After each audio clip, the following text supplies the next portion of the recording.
Hello students, तो आज हम एक क्वेश्चन देखेंगे। आपके पास एक बाई क्वाड्रेटिक इक्वेशन है और इसमें एक वेरिएबल ए इन्वॉल्व है and a belongs to R बोल के रखा है। Then find the sum of all non real roots.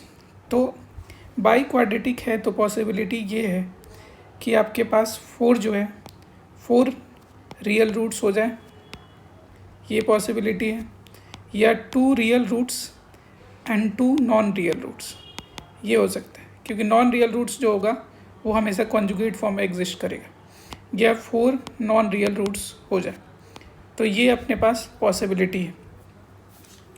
तो यहाँ पे हम इसका फैक्टराइजेशन अगर करने जाएं तो ए कांस्टेंट है, तो एक काम करते हैं, ए को राइट साइड में लेके चलते हैं। 8x⁴ minus 16x³ plus 16x² minus 8x equal to minus a. इसमें से 8 कॉमन ले लिया, x⁴ minus 2x³ plus 2x² minus x equal to minus a/8 हो गया।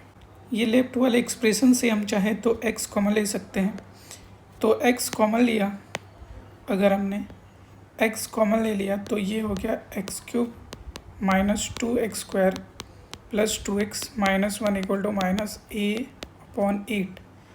फिर इसमें से भी कॉमन ले सकते हैं, x³ माइनस 1 को एक साथ कर लिया और इसमें से माइनस 2x कॉमन ले लिया, तो ये x माइनस 1 हो गया इक्वल टू माइनस a/8। इसमें भी और हम लोग चाहे तो फैक्टराइज कर लेते, ये x रहने दिया बाहर। x³ माइनस 1 का फैक्टराइजेशन हमें पता है, x minus 1 x² plus 1 plus x और minus of 2x time x minus 1 equal to minus a/8। तो x माइनस 1 कॉमन ले लिया तो x इंटू x माइनस 1, और ये अंदर बच गया x² plus 1 plus x minus 2x, तो ये हो जाता आपका x² प्लस 1 और minus x equal to minus a/8 हो गया। ये अपने पास एक एक्सप्रेशन हो गया, ये देखो तो। और लेफ्ट वाले एक्सप्रेशन को अगर आप देखो, ड्रॉ अगर आप करने की कोशिश करो तो ये जो है यहाँ से 2 रूट आपको दिख रहा है, एक तो 0 होगा, एक ये आपका 1 होगा। और ऐसे ही ये वाले का अगर d चेक करें, इसका d तो b² माइनस 4ac माइनस 1 का square minus 4 into 1, d less than 0 है। इट मीन्स यहाँ से 2 रूट तो हमें दिख रहे हैं इस लेफ्ट वाले एक्सप्रेशन का, बाई क्वाड्रेटिक का, 0 और 1। तो हमने ऐसा ड्रॉ कर लिया कि ये जो होता 0 और 1 यहाँ पे हो गया। अगर इस एक्सप्रेशन में हम 0 से छोटा कोई वैल्यू रखें, सपोज डेट माइनस 0.5 रखें, तो यहाँ पे कुछ वैल्यू हो जाता कि माइनस 0.5 और माइनस 0.5 माइनस 1 और माइनस 0.5 का स्क्वायर करते तो ये प्लस 2.5 और प्लस 1 और माइनस ऑफ माइनस 0.5। तो ये वैल्यू जो होता है ये negative into positive equal to positive हो जाता। तो एक्चुअल में ये जो 0 के लेफ्ट में होगा ग्राफ, ये अबव एक्स एक्सिस होगा। ऐसे ही 1 से बड़ा अगर नंबर रखेंगे तो ये आपको 2 और 2 माइनस 1, 2² प्लस 1 माइनस 2, ये भी आपका पॉजिटिव हो गया। इट मीन्स 2 के 1 के बाद भी जो रहेगा ये आपको पॉजिटिव ही रहेगा। तो कुछ ग्राफ जो रहता ऐसा ग्राफ बनता। 0 और 1 इसका एक रूट हो गया। अब इसमें देखते हैं कि 0 और 1 अगर सिमेट्रिकल देखें, सिमेट्रिसिटी से देखें, तो एक्चुअल में इसका वर्टेक्स जो आएगा वो आपका 1/2 पे आना चाहिए, इसका वर्टेक्स 1/2 पे आना चाहिए। वैसे अगर डाउट है तो वाला जो एक्सप्रेशन है ये, इसको हमने fx बोल दिया, fx equal to x⁴ minus 2x³ plus 2x² minus x। इसका हम ये चेक कर लेते हैं कि मिनिमा जो होगा वो कौन से पॉइंट पे आएगा। तो f' x को 0 से इक्वेट कर दिया, तो ये 4x³ माइनस 6x² और plus 4x minus 1 equal to 0।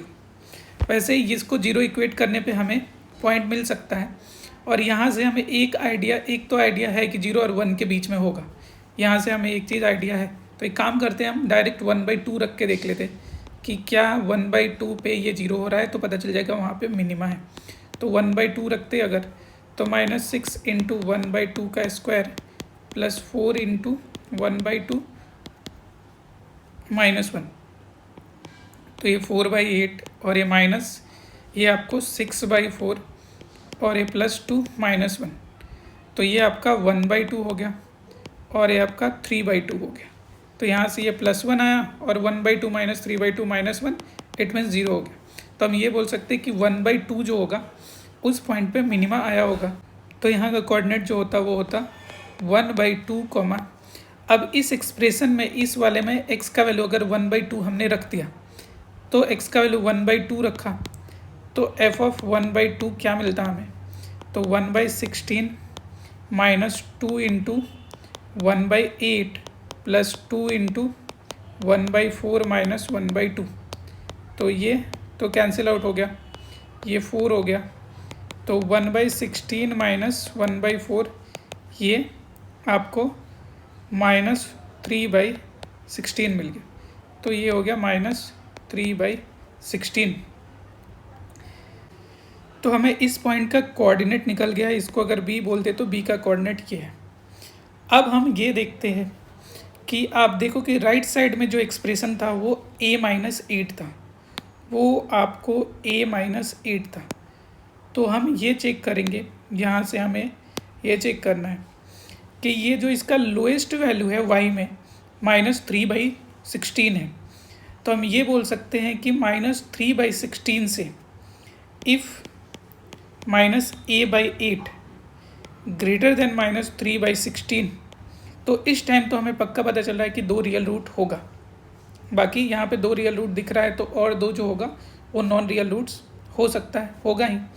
तो एक्चुअल में क्या करते, यहाँ से हमें ये केस निकलता, ये 8 से 2 टाइम में चला जाता, और अगर दोनों साइड हमने माइनस से मल्टीप्लाई कर दिया, तो ये आपका इनइक्वालिटी का साइन चेंज होकर a<3/2 हो जाता। तो a<3/2 में हमें 2 रूट पता है, रियल 0 और 1, और बाकी 2 रूट जो बचे वो नॉन रियल है। तो हम सम ऑफ रूट्स निकालते हैं। सम ऑफ रूट्स जो होता है, एक्सप्रेशन में जाके हम देखें तो यहाँ से मिलता कि -b/a होता। -b/a मतलब कि ये -2 में माइनस लगाया तो 2 हो गया। तो सम ऑफ रूट्स तो 2 है, तो रियल रूट्स 0 और 1, एंड बाकी जो है आपका नॉन रियल रूट्स का सम है। Sum of non real roots equal to 2 है। तो यहाँ से आपको sum of non real roots जो होता वो हो जाता 1। तो ये केस हो गया जब a<3/2 है तो सम ऑफ नॉन रियल रूट्स 1 है। यहीं पे एंड केस अपना बचा कि a 3/2 था, a 3/2 कर दे तो सेकंड केस जो होता, इसमें अब चारों के चारों एक्चुअल में नॉन रियल रूट्स मिलते, तो सम ऑफ नॉन रियल रूट्स ये भी -b/a होता, तो ये डायरेक्टली 2 हो जाता। इट मीन्स 2 केस मिला। इफ़ a<3/2 तो सम ऑफ नॉन रियल रूट्स 1 है, इफ़ a greater than 3/2 तो सम ऑफ नॉन रियल रूट्स 2 है। Thank you.